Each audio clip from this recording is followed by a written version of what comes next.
Funciones trigonométricas. Vamos a analizar una simbología en un triángulo rectángulo. Recuerden que el triángulo rectángulo me sirve para derivar las 6 funciones trigonométricas elementales. Entonces, aquí tenemos un triángulo rectángulo. Recuerden que el triángulo rectángulo tiene la hipotenusa y 2 catetos que también son conocidos como lados. La hipotenusa es el lado que tiene mayor magnitud y que está enfrente del ángulo de 90 grados de este triángulo rectángulo. Entonces, nosotros vamos a representar los ángulos con letras mayúsculas. Aquí tengo A mayúscula, B mayúscula y C mayúscula.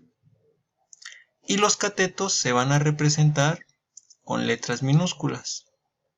En este caso la hipotenusa la voy a representar con la letra A minúscula.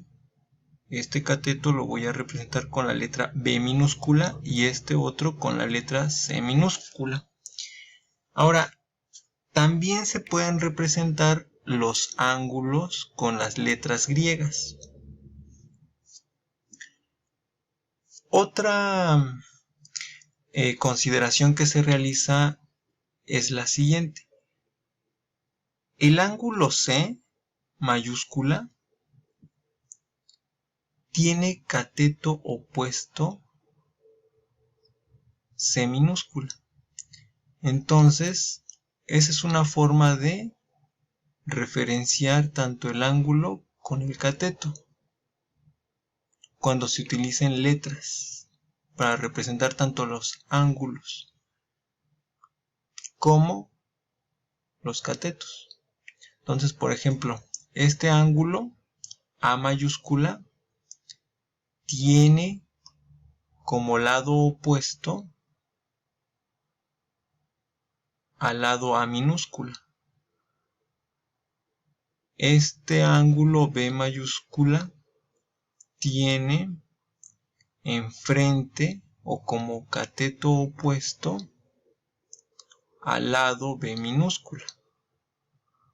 Entonces es una forma de relacionar los catetos con los ángulos cuando los ángulos se simbolizan con letras mayúsculas. Ahora analicemos el teorema de Pitágoras. En un triángulo rectángulo el cuadrado de la hipotenusa es igual a la suma de los cuadrados de los catetos. Matemáticamente a cuadrada, aquí tenemos la hipotenusa, es igual a b cuadrada, este cateto se eleva al cuadrado, más este cateto c también se eleva al cuadrado. Entonces este es el teorema de Pitágoras enunciado de esta manera.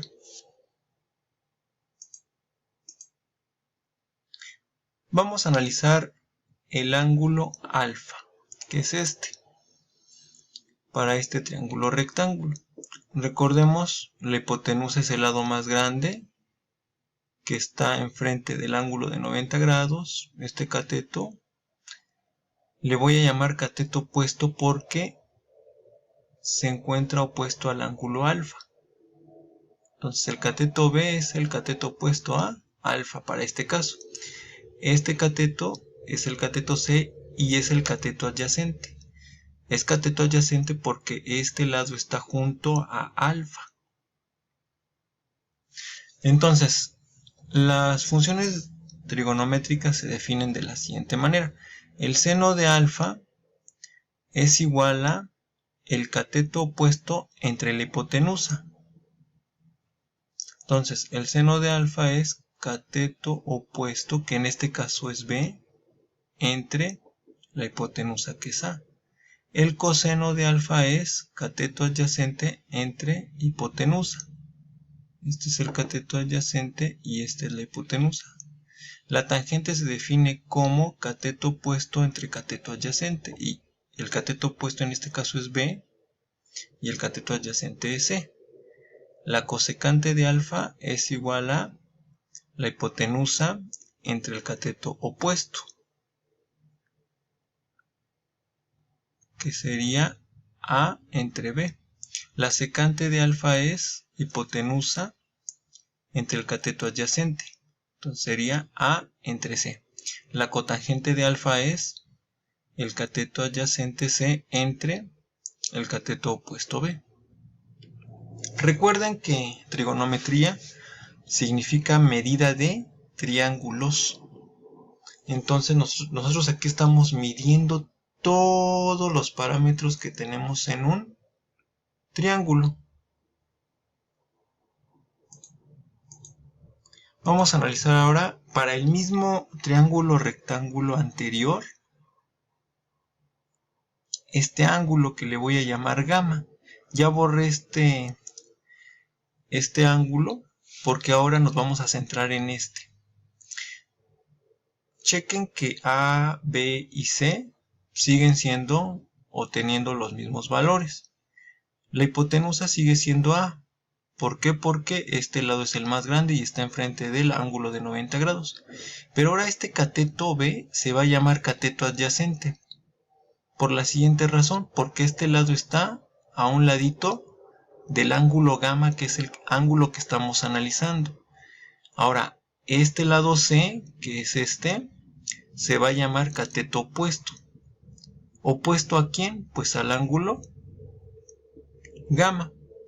Entonces este lado es opuesto a gamma. Este lado B ahora es adyacente o junto. Acuérdense que la palabra adyacente es junto a. El seno se sigue definiendo de la misma manera que hace un momento. Entonces ahora para el seno del ángulo gamma tenemos que es igual al cateto opuesto entre la hipotenusa. El seno siempre se define como cateto opuesto entre hipotenusa. En este caso ahora el cateto opuesto es C y la hipotenusa es A. El coseno de gamma es cateto adyacente entre hipotenusa. Es B entre A en este caso. B entre A. La tangente de gamma siempre se va a definir como cateto opuesto entre cateto adyacente. Entonces el cateto opuesto aquí es C y el cateto adyacente es B. Lo ponemos aquí. La cosecante de gamma es hipotenusa entre cateto opuesto. Entonces hipotenusa y cateto opuesto. La secante de gamma es hipotenusa entre cateto adyacente. Aquí ya están señalados cada uno de los nombres. La cotangente de gamma es igual a cateto adyacente entre cateto opuesto.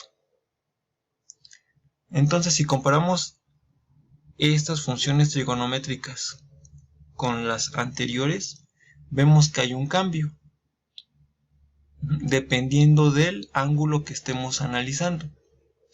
Entonces, estos catetos tienen nombres relativos dependiendo del ángulo que estamos analizando. Si se dan cuenta, para este triángulo rectángulo en el cual estoy haciendo el análisis para gamma, el cateto adyacente es este y el cateto opuesto para este ángulo sería este.